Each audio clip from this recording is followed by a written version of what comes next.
8:01 Central Standard Time. So I would like to welcome you all to Why Should I Visit Vilnius? And I'm excited to take you on a little trip to Vilnius because I would bet it's a place you haven't thought a ton about as you've been thinking about travel destinations. You might not even know where it is. And this is a place we were just a month and a half ago. So this is a nice fresh trip in my mind. First off, pop quiz, where's Vilnius? Well, Vilnius is in Lithuania. And Lithuania is one of the Baltic states. And so you can see it circled in purple or squared in purple over on the left there. And it is the southernmost of the Baltic states. And there you see Vilnius on the right. Things you would notice that would be important here. First off, if you haven't really thought about the Baltics before, they're like a long ways from France, for example. You've probably heard people saying, you know, when you're sitting in France, you're as far from Ukraine as you are from South America when you're in Mexico or something, or in Texas. It's like a big continent, long distances. You'll also notice, though, that Vilnius, for example, is awful close to the border with Belarus. So we'll talk a little bit about what that all means in today's context as we get into this.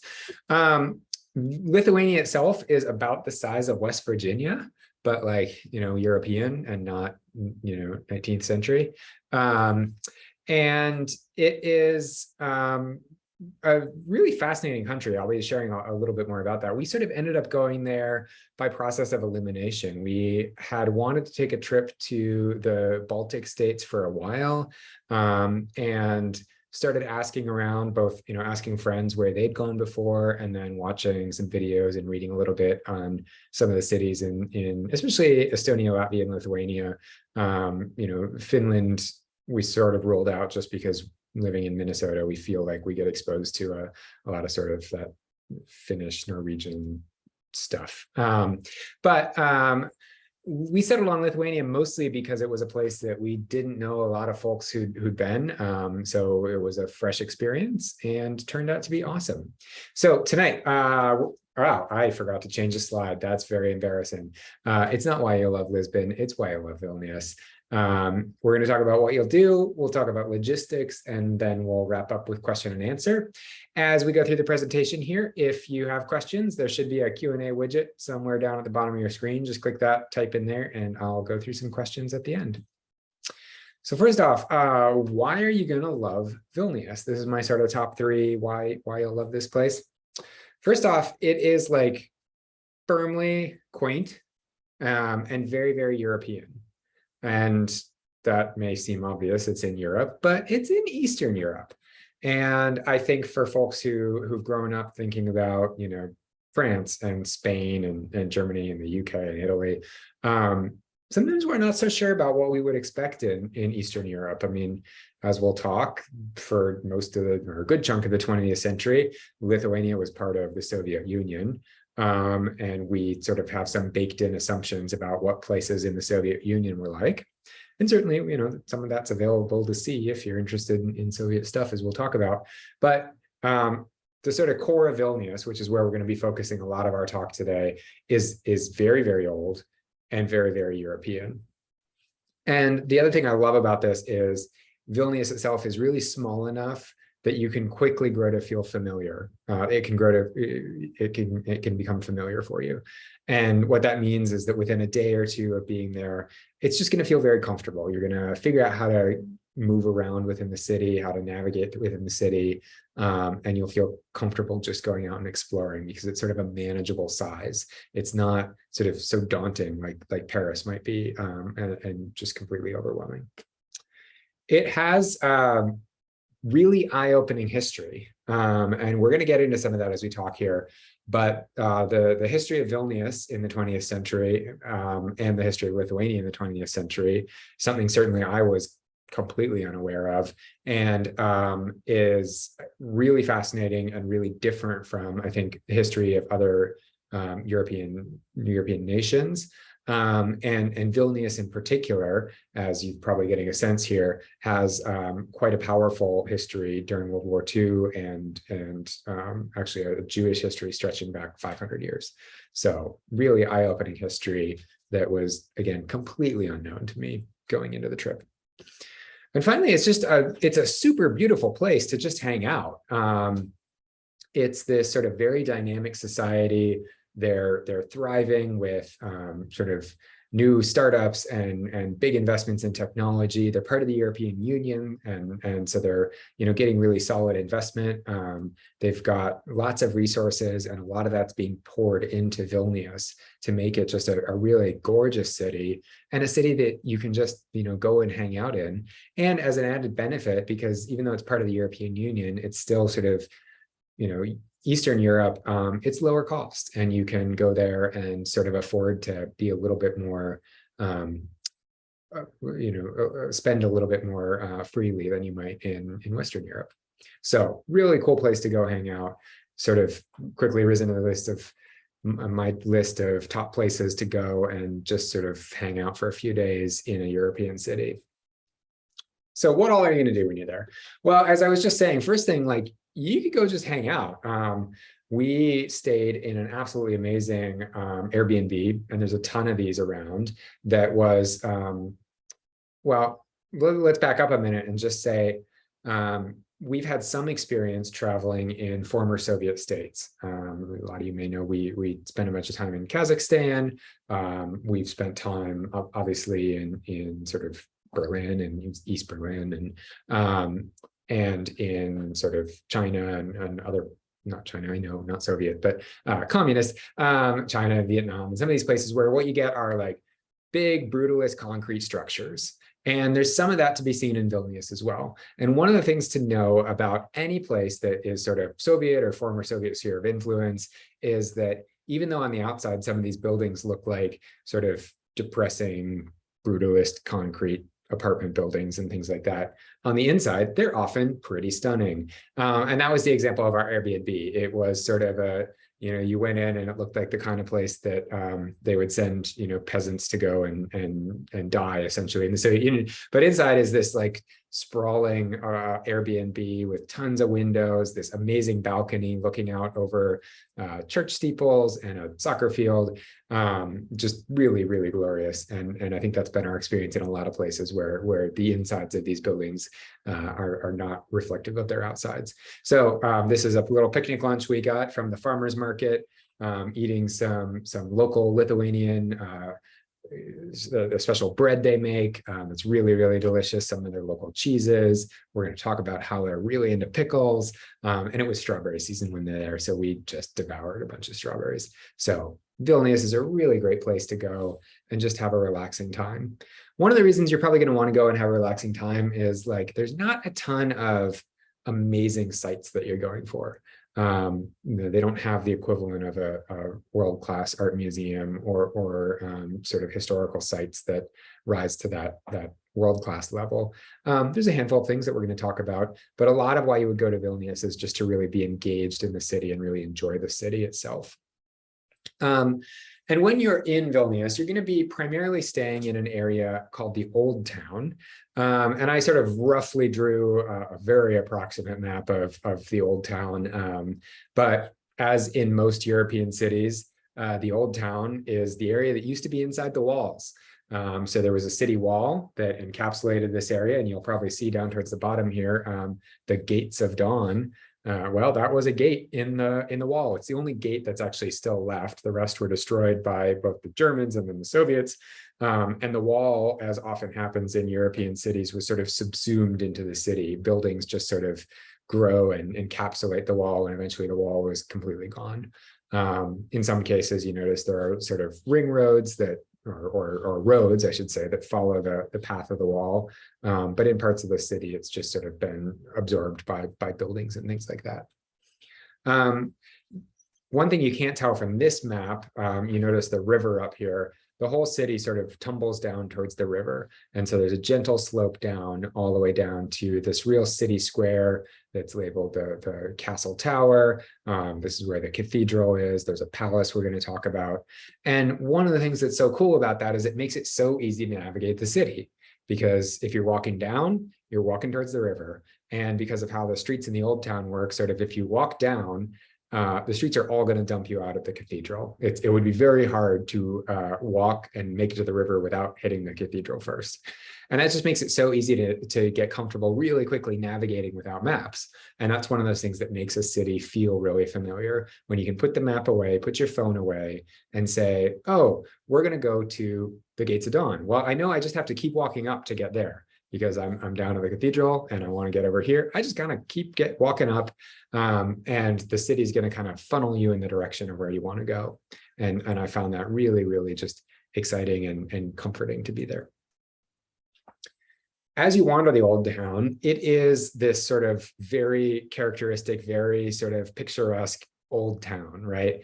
It is, sort of crumbly, in a beautiful way, not in a sort of dilapidated, abandoned sort of way, but like this is just life when you're dealing with 600-year-old walls. Sometimes the plaster falls off, and maybe we're not going to fix it, or maybe we haven't had a chance to fix it yet.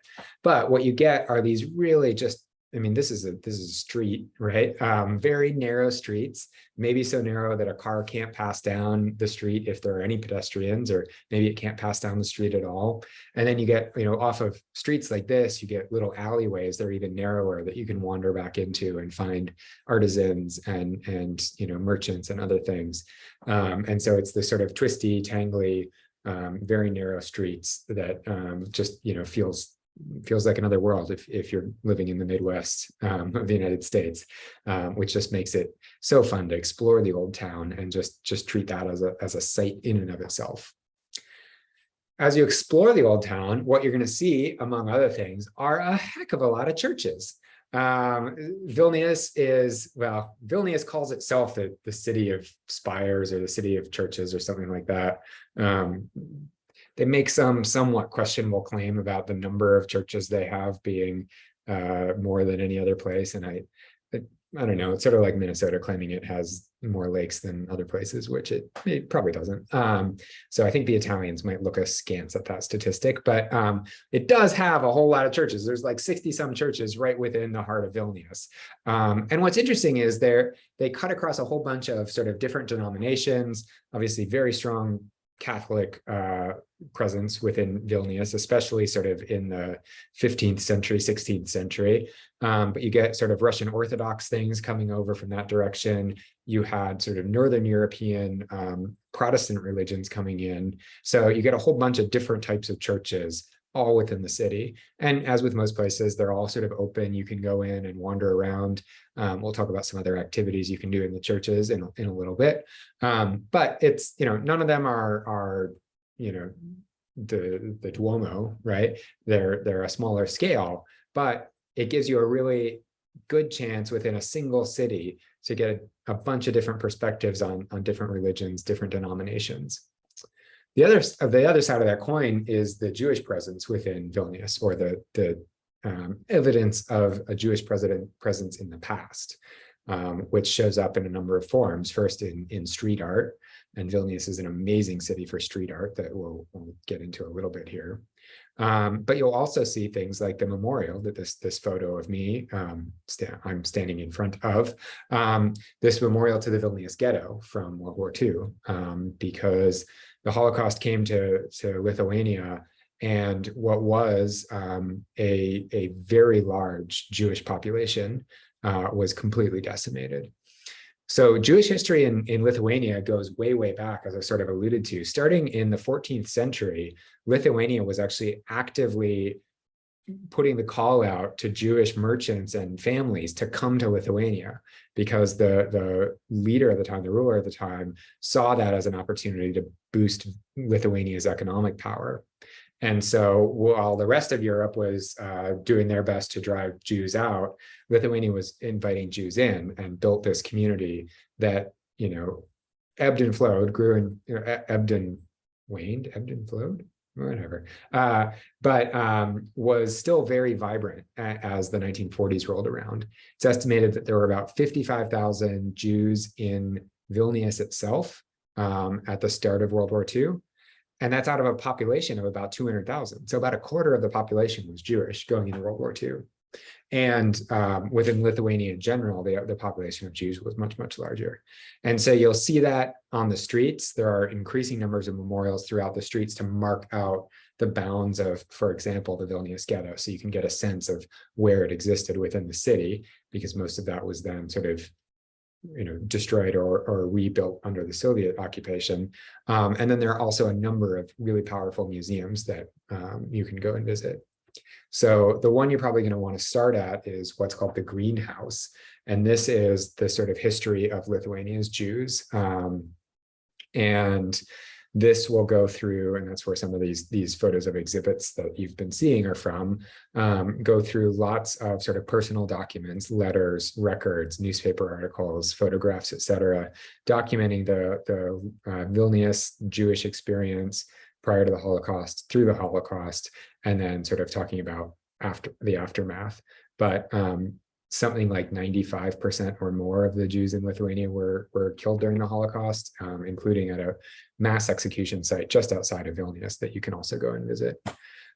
There's also a really amazing place called the Tolerance Center, and that's this photo on the right is me watching a video of the artist Samuel Bach, because they have the Samuel Bach Museum there, and he's an artist who he's Lithuanian. He was in Vilnius during World War II. He was in the ghetto. Was managed to escape as a small child, and much of his art reflects that experience. But the Tolerance Center itself is this mix of sort of artistic interpretations of the Jewish experience in Lithuania during the Holocaust, as well as lots of sort of didactic materials about that experience. So there's just, I think in short, I would say some really amazing, very powerful Jewish sites in Vilnius itself that I'd definitely recommend anyone. I think you can't understand the city without understanding the consequences of having, a quarter of your population and this thriving population completely wiped out. And it was wiped out, and then it was replaced with Soviet life. And this is the outside of the Museum of Occupation and Freedom Fights. It actually has like at least 3 different names, even on their own material. I think they're not entirely sure what it's called in English. But this is a museum built in the old KGB headquarters. And this sort of picks up the story from the Greenhouse, right? The Greenhouse takes you through World War II. This picks up right after that and talks a little bit about World War II. It really is focused on the Soviet experience, including this Lithuanian resistance fight, because the Lithuanians didn't just say, cool, we're Soviets now. And obviously talks a lot about what the KGB experience in Vilnius was like, including letting you go in, photo on the right, for example, see the jail cells, see the execution chambers, see the interrogation chambers, etc., within this site. So one of the things to understand about this sort of this arc of history, and I think one of the things that was clear to me in this museum is in the 20th century, Lithuania goes through a whole bunch of changes. Coming into the 20th century, Lithuania is essentially a part of Poland. It's part of the Grand Duke of Warsaw, right? And it's this, it's part of Poland, essentially. It's part of this state. It gets its independence fairly briefly. Prior to World War II, the Germans make a secret or semi-secret agreement with the Soviets to say, to sort of divvy things up. And they said, okay, Soviets, you can have Lithuania. So Lithuania has only been independent for, I think, something like 10 years. Suddenly they're told, hey, you're Soviet now. And then Hitler changes his mind and says, yeah, actually, we want that. Germany rolls in, fights a sort of brutal war to seize Lithuania. And that's when the sort of Holocaust within Lithuania happens. So they go from being Polish, independent, Soviet, German. And then 1944, the Soviets come back in, reclaim Lithuania, push the Germans out. So then they become Soviet again, right? And then they're part of the Soviet Union up through the late 80s or early 90s when they finally win their independence along with the other two Baltic states. And one of the complexities of history that you sort of get a hint at within this museum is that all throughout that sort of arc, from the time they lost their independence, there were Lithuanians fighting for their independence. But this isn't a monolithic fight, right? And so you had people who were very upset about becoming part of the Soviet Union. And then when the Germans came in, they were kind of okay with that. And then conversely, you had people who were okay being part of the Soviet Union, really not happy being part of Germany. And where this gets complex, especially, is when the Soviets come back in, you end up with Lithuanians who are collaborating with the Nazis to fight the Soviets.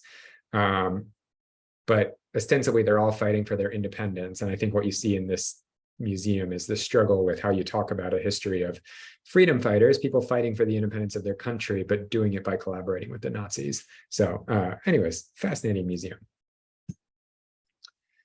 Okay, moving on to slightly more childlike and entertaining things.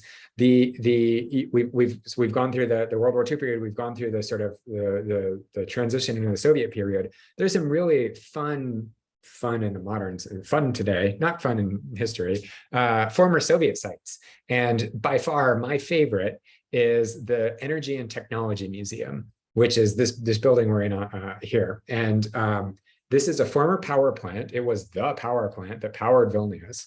It's right on the river. And what they've done is they've taken it and they've made it part historical experience, right? Where they teach you about the history of sort of the building and the history of power generation in Vilnius. It's part science museum. So they talk about power generation in general, and they talk about steam, and there's all kinds of hands-on activities for younger folks to understand scientific principles in general.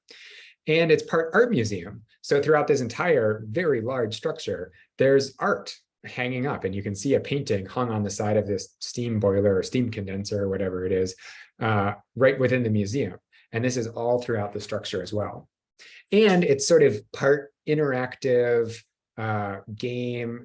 They've got an escape room there, ostensibly. We couldn't actually find it, but maybe that was the first clue of the puzzle of the escape room.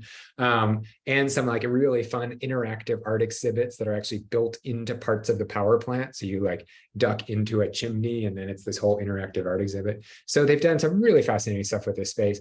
On the right, you see me acting as the chief operator, or the person in charge of the power plant in 1962 or whatever, as I get a phone call from someone demanding more power, and you have to very quickly operate all the switches and do all the work to make sure that the city has enough power. And what's really fun about it is they've actually hooked all this up to the original equipment. Like this is the actual control panel of the power plant that now is an interactive sort of gamified experience. So there's a number of sites like this within Vilnius.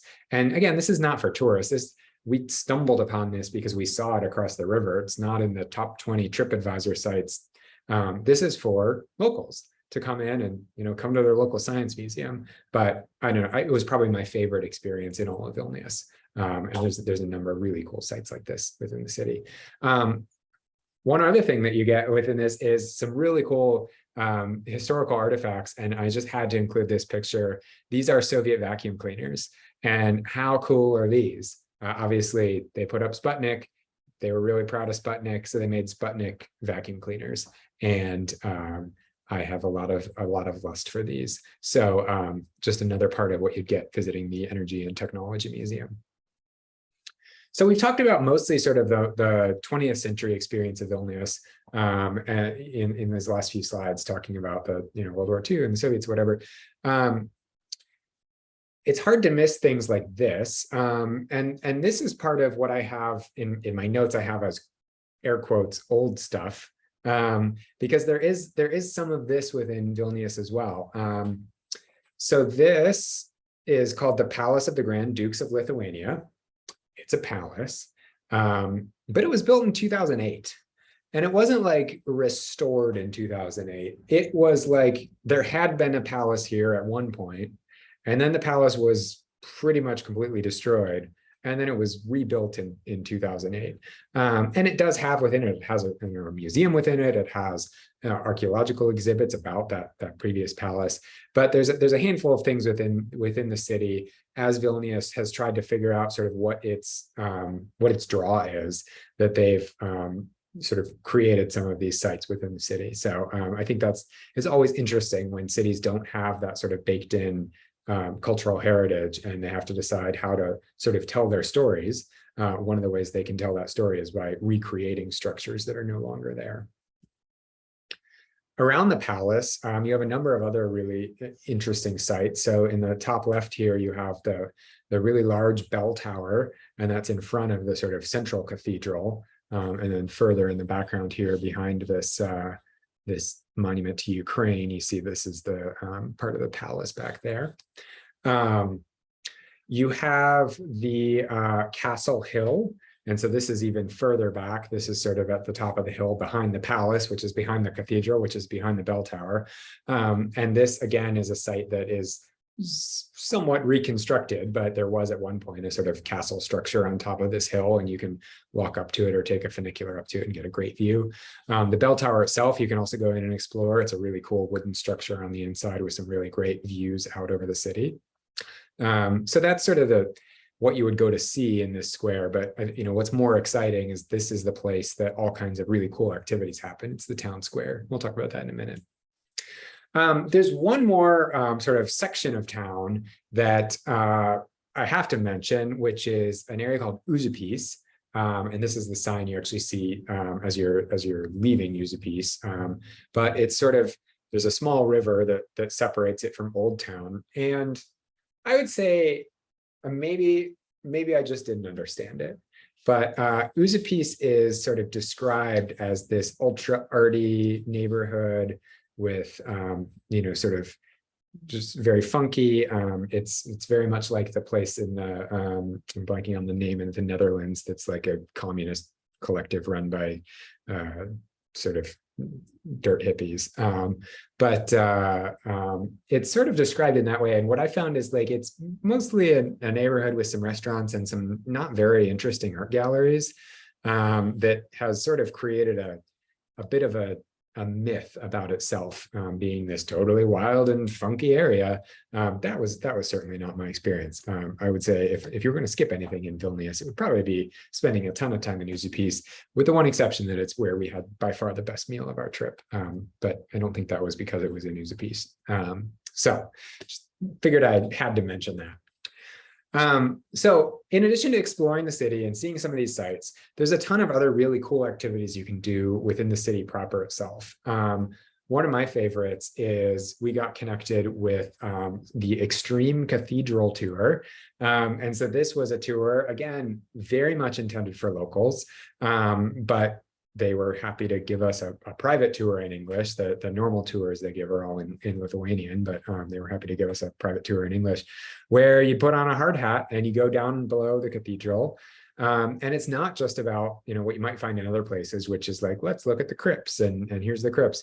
It's like, okay, let's crawl through this wall into where all the ductwork is and see the footings that hold up the cathedral, and crawl through some very, very narrow spaces that you sort of have to wiggle worm your way through. As you can see, sort of the ground on this photo on the left, very muddy and wet, lots of interesting mushrooms and things growing up through the floor. But it was one of those really fun activities, a chance to connect with a local guide, and one of those activities that you're not going to find in a lot of cities. An experience like this would be much more polished, a little bit more sterile. In this case, it was literally like the two of us and a guide putting on hard hats and exploring underneath the cathedral. And I'm always on the lookout for activities like that. And of course, Vilnius it's a capital city. It's a capital of culture as well. We happened to be there during the sort of more of a Baltic folk festival that brought performers from all over the region. And we were able to enjoy a parade. We participate in a parade, as you see on the left there. And enjoy performances. And then of course, anytime you've got a festival like this, you've got food and vendors and all kinds of other things. And again, this was an activity that was not designed around drawing in tourists. They weren't intending for anyone other than like the families of the performers to be coming into town to enjoy this. It's really just for folks in Vilnius to come in. One of the things that I think was really clear in our experience there is that tourism in Lithuania is a tiny, tiny slice of GDP as compared to anywhere in Western Europe. As you think about France, Spain, Italy, tourism pre-COVID was up, 10% or more of GDP. And in Lithuania, it's well under 2%, maybe under 1% nowadays, because they're focused on, technology startups and all kinds of other stuff. And so you don't have experiences like this that are designed around tourism. You have experiences like this that are designed for the people who are running the fintech startups to come and enjoy some of their cultural heritage. And those types of things are always the best activities to participate in my opinion, as a traveler. You'll also find, as you explore Vilnius, both some cool things to shop for, and also some reminders that like Europe's just different. And so there are two main exports from Lithuania. Two things they're really known for is exporting, going way back. One is amber. They export tons and tons and tons of amber every year because of some geological history thing that resulted in lots of amber ending up in Lithuania, or in the ocean near Lithuania, ? Anyways, amber, it's what dinosaurs come from. So within Vilnius, you're going to find lots and lots of stores selling amber. And you'll find lots of stores selling amber that say they are museums as well. Because, what are you going to do? You're going to show us about amber, and then maybe we want to buy some amber jewelry, amber everything. But this, I just threw a pen. This absolutely cracked me up, because this is in the basement of a amber store / amber museum. You go downstairs and you see these ruins, and you're like, oh, it's a museum. They have some ruins here. And then there's a sign that says, these ruins aren't at all related to amber or to this museum. These are just some things we found while we were digging the basement in order to put the amber museum in. And it's like, 2,000-year-old Roman kilns that just happened to be in their basement and got in the way of them building their amber museum / jewelry store. And stuff like that just always cracks me up, because it's the kind of thing that very rarely happens in America. And that's just sort of fact of life within a really old city like this. And you imagine that sort of most basements in Vilnius, you could go down in the basement and crack open the floor and probably find something very similar. So finally, we get to food, the snacks. There's a number of things that Vilnius is really known for, and that they've really embraced. So in some ways reflecting their Soviet past, I think, they're very serious about food preservation. And so you get a lot of really interesting sort of pickled things, other preserved items. So, and these are all different sort of seasonal items, depending on whether they're long-term preservation or short-term preservation. And so we enjoyed a lot of delicious pickled things. And this is from a tour we did at the market with a really great guide. And then they are known for making really delicious cheeses. They make cheeses that make Italians blush, and you can find those all throughout the city, including cheeses that are then worked into all kinds of other delicious things like ice cream. They have a sort of strong beer brewing past, again, sort of regionally, and that sort of the Northern European influence that bleeds into Lithuania leads to this strong beer brewing past. And then also all kinds of different folk foods. And so the folk foods are really this mashup of things you would think of as sort of traditional Eastern European, so sort of potato dumplings and long stewed meat and other things, as well as sort of interesting uses of really fresh ingredients and foraged ingredients, amazing mushrooms throughout the cuisine, for example. One other thing I'll just mention while we're on this slide, the food tour itself, I thought was a really good reflection of the Vilnius relationship with tourism, because we did this guided tour on a Saturday, And our guide was really amazing and took us all around both the market and some restaurants and introduced us to people and took us into some stores. And we had a great time chatting and catching up. And we were asking him, how many tours a week do you do, doing this type of food tour? And he said, well, I really only do it on Saturdays and Sundays because, I have a day job, and we asked, and his day job is managing Ukrainian software development teams. And so his life has been interesting as he's tried to sort of relocate his developers either to safer places in Ukraine or to Poland or other places. But he does these food tours because he loves getting the chance to sort of meet new folks. And this is his way to do that. And he also told us, prior to the war, the primary tourists were Russians, some Belarusians, but primarily Russians coming over for true tourism. The Belarusians come across for economic reasons, but and they're really not sure what their tourism scene is going to look like going forward, because the Lithuanians are very much not interested in being friends with the Russians anymore. And so just a very interesting time to be there, and the types of connections you can make so easily when you travel in a place that doesn't have that sort of tourist wall up, where the people you interact with aren't purely tourist industry folks, but are just like regular folks who like food and like going for walks with strangers. So I hope that's given you a taste of some fun things, some of the excitement of Vilnius, but really, I hope most of all, the sort of comfort and familiarity you can get when you just go to a place like this and engage as someone who's just there to be there, to hang out, to live like a local for a little bit, and enjoy a sort of different way of life, a different cultural experience. Briefly, just a few logistics items for you to think about. It can certainly be something, Vilnius can be one of your stops on a trip through the Baltics. I didn't talk a lot about day trips in this case because we didn't do any day trips. In fact, we had some day trips planned, and when we talked to a bunch of folks from Vilnius, they were like, like you could do that, but why don't you just stay in the city? There's so much cool stuff to do.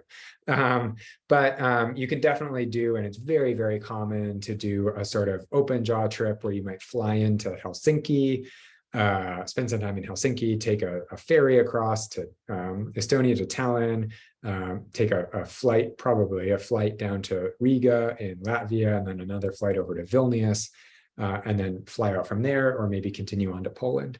So that's probably the most likely way in which you would end up in Vilnius. But it does have really good air connections to Eastern Europe especially, but you can get there pretty easily from Amsterdam or London or Paris. And it's probably a place you're going to connect if you're going on to sort of smaller cities within Eastern Europe. So definitely think about adding a stopover if that's the case. And getting around, of course, they've got Uber. There's Bolt, which is a sort of a European/international competitor to Uber that's becoming very popular.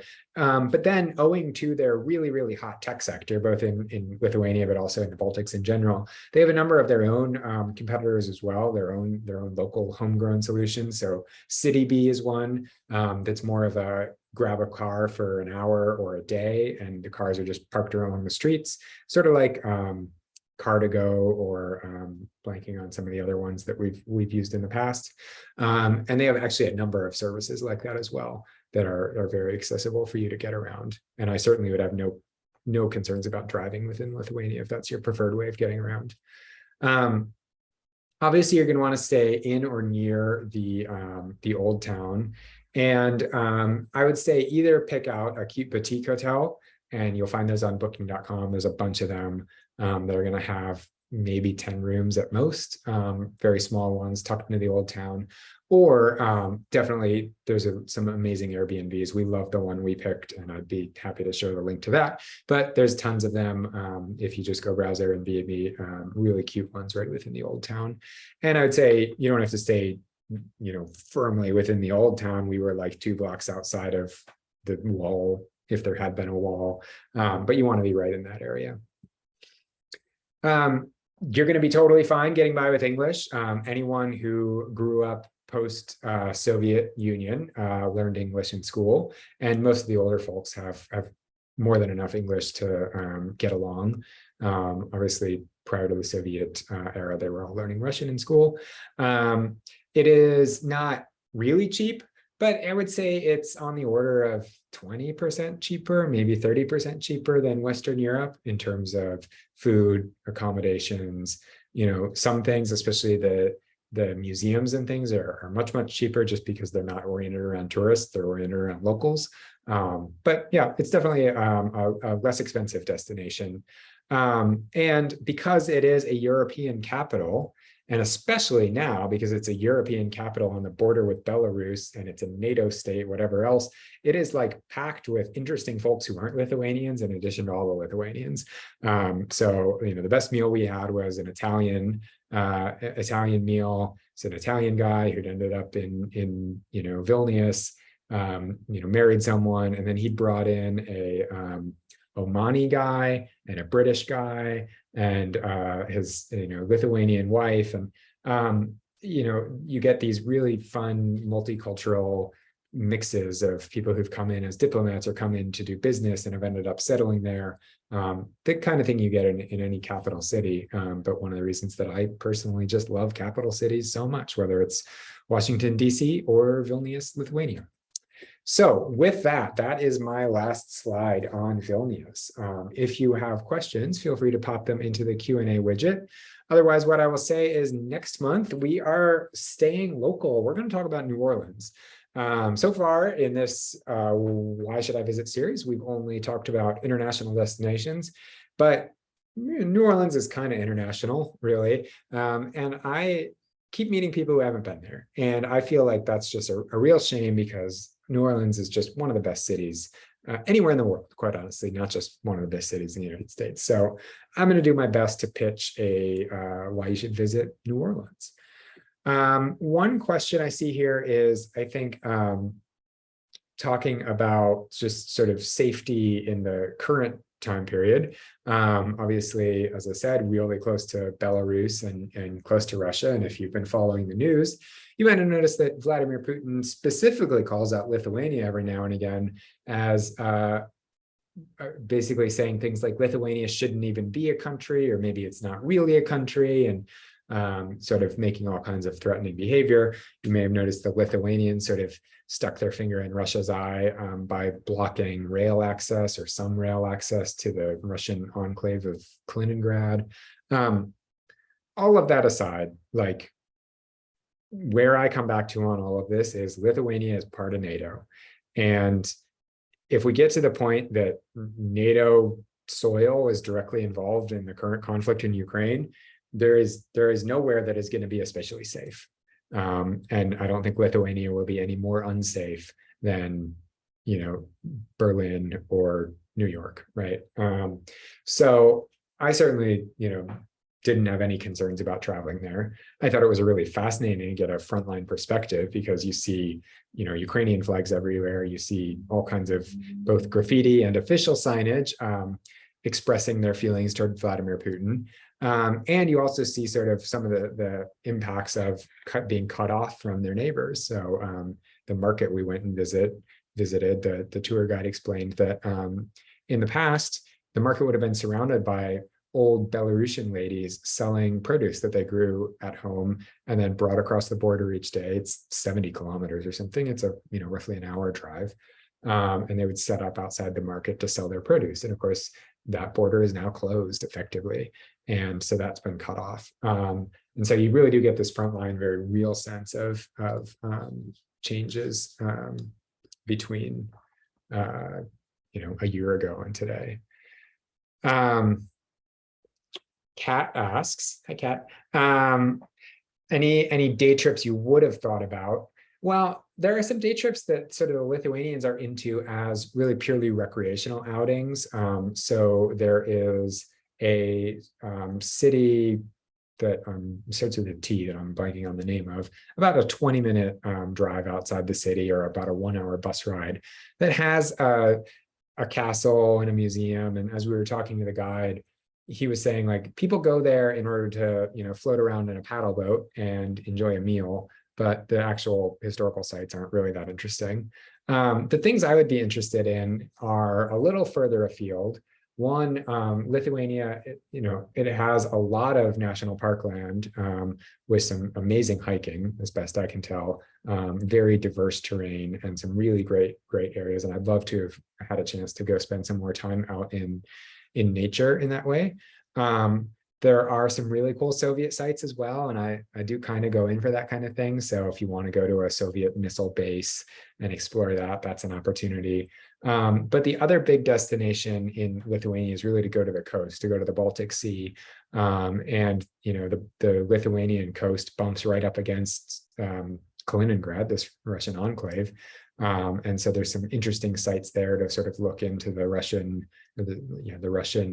Baltic fleet, and to spend time on the Baltic Sea as well. So I think those are the types of things I might do. But quite honestly, like if I'd been planning a longer trip, I probably would have, I don't think there's much I would undo about our time in Vilnius. And then I would have thought about maybe rebasing myself, either, moving just over to Poland, which is very, very close, move over to Warsaw and spend time there, or perhaps go up to the sort of Tallinn and Helsinki region around Estonia, which is, as best I understand, very, very different vibe, very sort of hipster, modern, IKEA-esque in the good way. And so, that I would probably extend a trip in that way rather than really doing a ton of day trips out from Vilnius. I think Vilnius itself is the real jewel of that area. So with that, I thank you all for joining. It was really fun to talk about Vilnius. I hope this gets you at least thinking about maybe, picking a place like this that doesn't have any top 10 tourist sites to see, and that maybe you don't have a ton of familiarity with, because one, a lot of the fun in a trip is planning a trip, and it's way more fun to plan a trip when you don't even know what the heck to expect, and you have to do that research, and then you get that real excitement of discovering when you get there. And it's a chance to just experience something that is familiar, right? You're using euros and you're talking English primarily, but it is not sort of what you might have experienced if you've been to Rome and you've been to Paris and you've been to Barcelona. And so I think it was a really nice sweet spot for that kind of trip, as a not a long weekend, but not also a multi-week trip as well. So I hope that got you excited, got you thinking about that. And I'll see you all again next month for New Orleans. So thanks, y'all. Bye.